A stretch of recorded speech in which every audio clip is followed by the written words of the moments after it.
Now that I've got that as smooth as I want it to be, I just need to let it dry so that most of the moisture is actually gone out of the plaster. Whilst I'm waiting for the plaster to dry, I thought I'd actually start working out how I'm going to break down the piece in terms of its separate elements. What we'll end up with is a separate piece out of the front part there, a separate piece from the center that runs down there, and then the two halves of it. So when I actually go to do this, I'm going to want the pieces to actually come back together, but I want them to key together so that they don't sort of have that sort of slide motion when they're in the sand. So to do that, when I actually cut these, I'm actually going to cut them with a bit of a wriggle in the slice. And it doesn't have to be terribly precise, other than I don't really want any movement to be in the actual pattern piece once it's keyed back together. Each cut is less than 1 millimeter thick, so it's not going to affect the actual size of the piece very much. But the plan is that at a later date, I'm actually going to use this as a basis for a couple of different masks. And when I come to the stage where I'm ready to start working on the different versions, I want to make sure that this can key back together fairly neatly so that I can work on those as well. So now comes the horrifying bit where I've actually got to try and cut this thing and make it work. The first attempt is going to be doing this bit, which is quite flat, so I don't see any major issues as far as that's concerned. I've changed the pitch of my table a little bit so that it's leaning a bit, so that this forms a more of a wedge piece as well and locks in the way I want it to.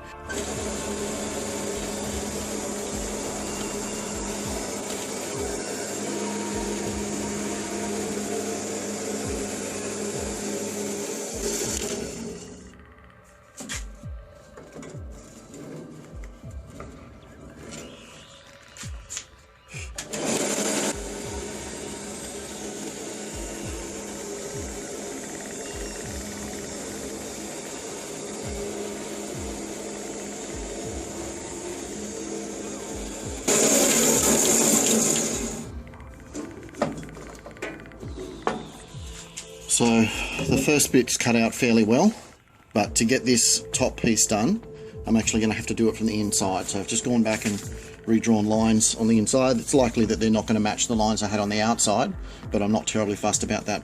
It's more about how the parts go back together. At first glance, that looks like it's been fairly successful, but I know it looks pretty horrific having a really nice mask like that sort of chopped into pieces. But unfortunately, the nature of the sand casting, it's going to be the only way I'm going to be able to get it out of the sand once the mold pattern's created. So the idea is that that will actually key back together because of the way I've got that cut. It doesn't look like there's going to be any warping issues with the difference in the size of the pieces, so that's a good sign. We'll see if that'll actually sit there, will it sit? Yeah, pretty closely. And then the last piece should key back in as well. And that's just sat there as well, so allowing for the fact that it's just gone back together as easily as that with no tape or anything to hold it in place. I think that's a pretty good sign that we're on track for making it work. After taking a closer look at how the beveling actually matches together with these, it's become pretty clear that on the first cut I didn't leave enough of a bevel on the cut edge to actually be able to remove that wedge out from the sand. So I've just gone back on that one piece and actually done a test to actually make sure I can still do it, and I've actually increased another small wedge out of it, and then I've glued it back in place with some gap fill, so that'll dry against the plaster and it won't be any issues. But now obviously I have to go and do that with all the other pieces as well.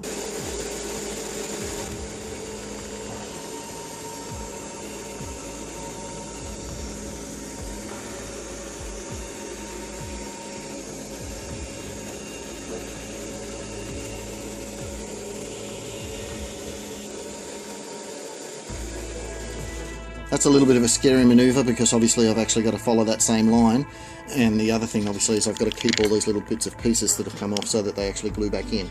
But it has to be done, otherwise the mold's just not going to separate properly. So that's the corrections done now on those pieces. The larger piece was slightly more complicated and I had a couple of cracks appear in it, but I've still been able to jigsaw puzzle that back together without any major issues. So I need to let those parts completely dry now so that I can make sure when I do the final test assembly that all the parts mesh up properly and there's no little gaps on the top edge on the leading surface, so that I don't have any metal voids or anything that will show up in the final piece, so that I can actually move on to the casting stage.